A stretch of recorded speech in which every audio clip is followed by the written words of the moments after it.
Hello, if you're new to this channel, my name is Brian Mounts. I run Turf Mechanic YouTube channel and the turfmechanic.com website.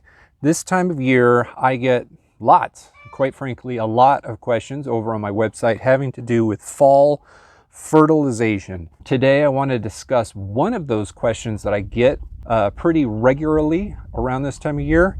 And it's not exactly what to do or how to do it. It's truly the question of should you fertilize your lawn in the fall?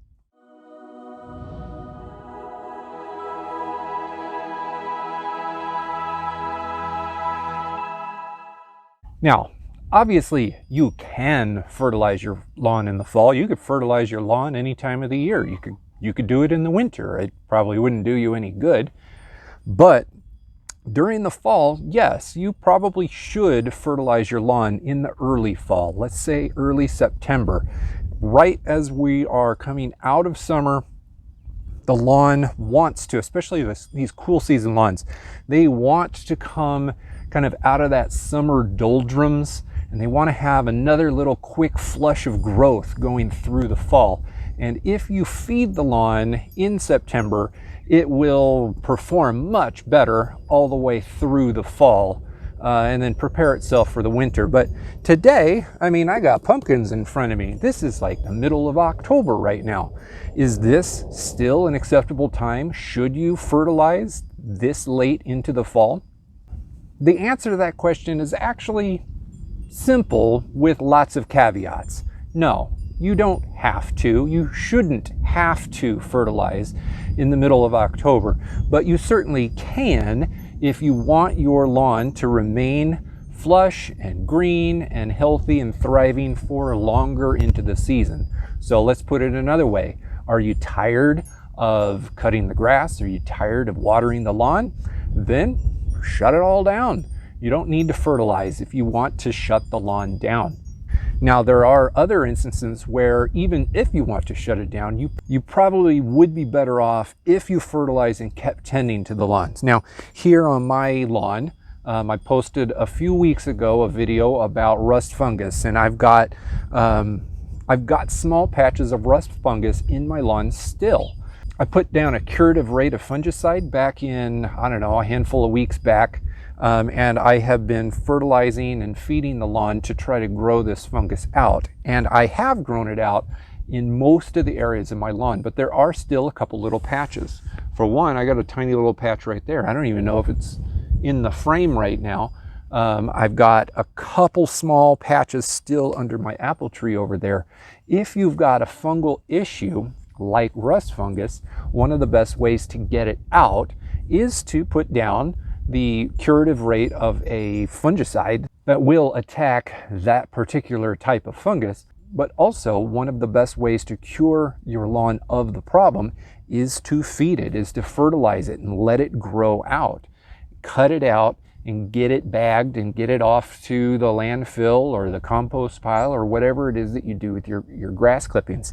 If you can get that to grow out, then you're going to have less problems with fungus and disease next year.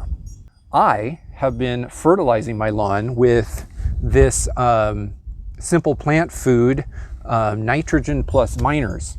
This has been my choice product for this fall.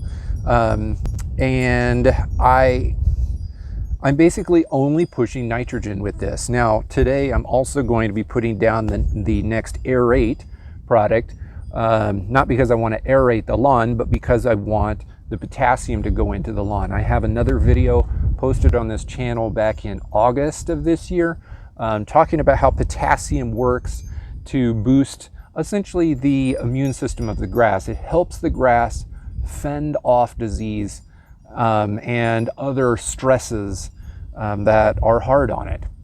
So I want the extra potassium going into the lawn. The aerate also has some humic acid, and the humic acid helps with nutrient uptake and water uptake, water use. So I'm going to be mixing these two together. And again, it's middle of October right now. Right now it is chilly, but I'm in a t-shirt. So it's not like the ground is frozen, and quite honestly, the ground isn't going to be frozen for another probably 4 to 8 weeks, depending on how the weather goes here. You can fertilize your lawn all the way through the fall, so long as the ground isn't frozen. Now, the air temperatures outside can be pretty darn cold, but the ground temperatures are still not frozen. That makes a big difference. If you can grab a soil thermometer, or let's say like an instant read, like meat thermometer, you can stick it in the soil, and even if it's like 50 degrees outside, that soil temperature might still be 55, which means the grass root structure is under there and it's being insulated and it's warm enough to continue growing. So if you feed the lawn, it will accept the nutrients and use them. Should you fertilize the lawn in the fall? You certainly should in the early fall. Almost all grass types require a base level of nutrients to stay healthy throughout the year. And it is much better to spread those fertilizations out over the course of the year. A little bit in the spring, a little bit in the fall, depending on what you're putting down, maybe a little bit in the summer.